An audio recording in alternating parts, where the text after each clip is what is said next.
thing I hate about protests, no matter what it is, you can't fucking get anywhere. This is an anti-LGBT. That is the question.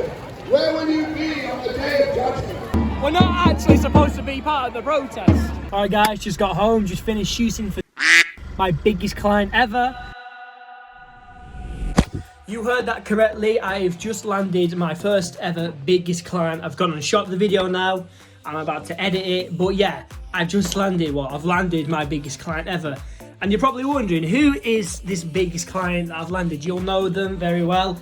They are to it themselves, that's right. I'm coming back with a bang. I've been away from the channel for some time, but I've moved into my own place right now. So I've been getting this ready, all set up and having a nice setup for you guys. The setup's not really done right now, but this video is just going to be a vlog on me showing you what I go through on a shoot. Because a lot of you guys have been messaging me, Jack, where you are, and a lot of requests have been more behind the scenes, you know, what I actually do when I'm on these shoots. So I hope you guys like this video. I've dropped some very good tips in this video, but make sure to like, comment, and subscribe, and apart from that, enjoy the vlog.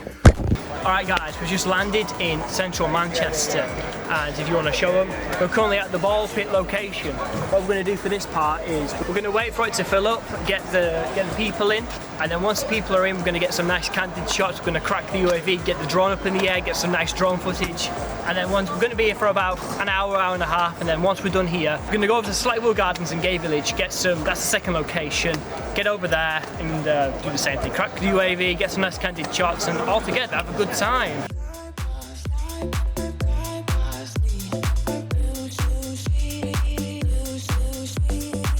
Alright guys, we just finished at Ball Pit. Now we're off to Slightwood Gardens in Gay Village. We're going to get some nice shots there, same thing, people setting up. And then we're going to get some people actually coming in. We're going to start, like officially start there. And then once people start coming in, we spend about an hour there. We're then going to come back to this place and we're going to capture some nice content. Boom.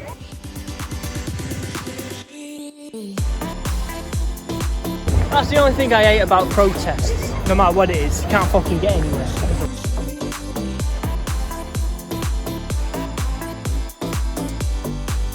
Alright guys, we just landed in Gay Village, Canal Street. It's still getting set up right now, people come in at 12. Just going to get some candid shots and some people setting up. Can't really do much until people come in, but yeah, we're here. Fairly small little thing, it's just a 2 reactivation brand thing, and yeah, here we are. Alright guys, just had an absolute fucking shit show of a time. So we're working for TUI, Manchester Pride have completely messed up the times. So I've been walking for about half an hour from both locations. Got stuck on the wrong side of the Pride Fest. So couldn't get through, absolute shit show of a time. Show them. No one is.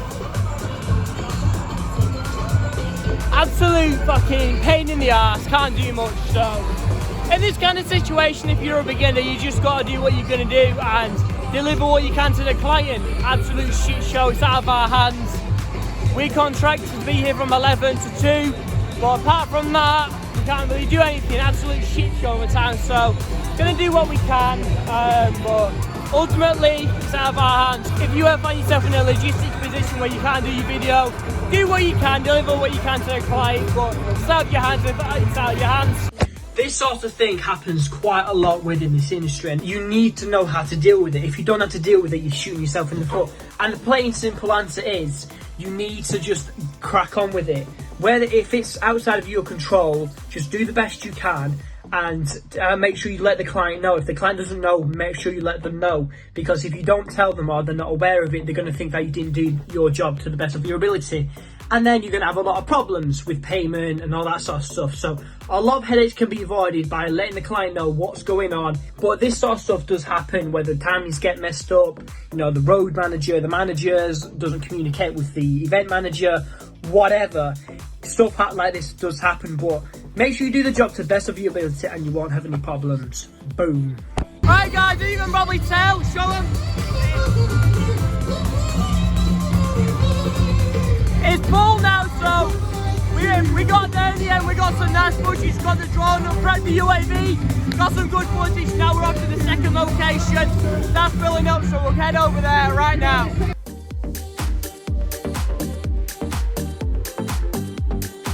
So this is what I call camera privileges. We're not actually supposed to be part of the protest, but because we got a camera, nobody turns a blind eye. So that's it from me. If you want, go into restricted areas to get your shot. Pro tip. Don't be afraid to push the boundaries on where you can and can't go. A lot of people don't question it when you go into somewhere, when you have a camera in your hand. It's something I've dubbed camera privilege. They see you with a camera and they think you have access to everywhere. Maybe your wristband or your pass doesn't actually allow you to go in there, but nobody, security especially, they don't really care. They don't tend to question it because you have a camera. It's like a worker dressing up in a worker's uniform and going into Asda or somewhere. They assume you're there for a job and you've got access to it. Just go in, and if they boot you out, they boot you out. But most of the time, every time I've done this, I've got the best shot possible from the shoot. So don't be afraid to take risks and make sure you go in and get a nice shot.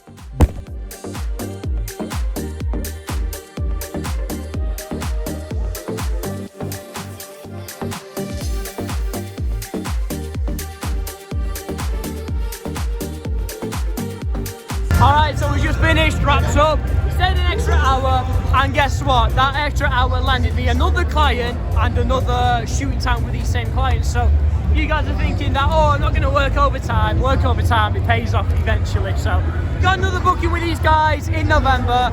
It pays off. If you don't want to do it, you're not going to get more clients. So, and they've given us a little chewy, little inflatable plane as a gratitude. So go overboard, and he's pissed it down, so kind of ruined the event, but it is what it is. So I'll see you guys later. Alright guys, just got home, just finished shooting for Tui, my biggest client ever. So if you like this kind of video and you want to see more, subscribe to the channel and check out some of my other videos. I'm back. I did a work in Greece and now I'm back doing my weekly videos. So if you want to see a tutorial, vlogs, BTS, whatever, leave a comment and I'll get to it. So thanks for watching guys, see you later.